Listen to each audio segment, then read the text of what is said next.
Speaking of oil prices, we can't get outside of the fact that oil prices are obviously so impactful when it does come to any oil and gas investment that you can make on the equity front.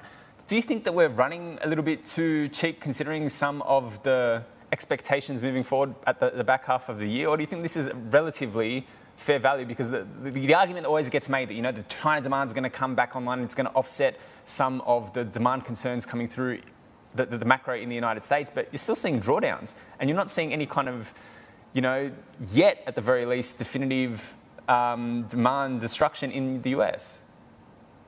That's right. I mean, I think the two things that we've missed why prices are still stay under pressure, it's, you know, number one, inflationary pressure is definitely controlling demand.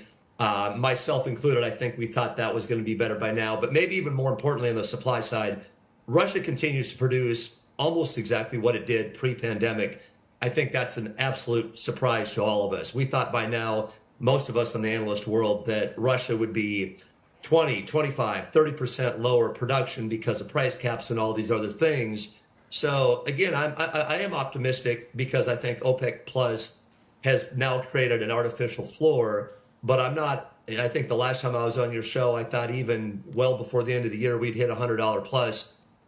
With Russia producing what they are and with the inflationary risk, I probably don't think we get there, but I do think we can maybe touch 90. So I'm not quite as positive I was last time, but I do like that we have a nice floor that I think OPEC Plus is going to continue to make sure that there is out there. And that's really the determinant. And it is interesting that you mentioned, you know, the supply cuts for OPEC and everything else. I was looking over some data, and it seems that India is just scooping up everything that Russia is going to be able to produce, and they're eschewing any kind of supply coming through from OPEC. So, barring any kind of major, you know, development in Ukraine catalyst, you're eyeing 90. So, therefore, what does that mean in terms of your price expectations for the likes of an Exxon, the likes of a Chevron? Because I would imagine the PT would have to reflect perhaps Exxon at 118 now, at $80 Brent, maybe 120, 130 is on the cards? You're spot on. I think more, I guess, in US in WTI terms, and you're exactly right. Most right now are basically building in somewhere around, I would call it 70 to 75.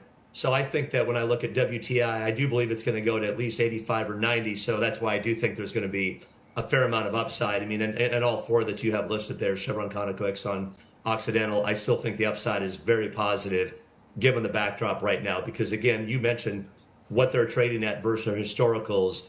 And I just think, again, for them to basically represent the low 70s on a WTI basis is entirely too low given the backdrop.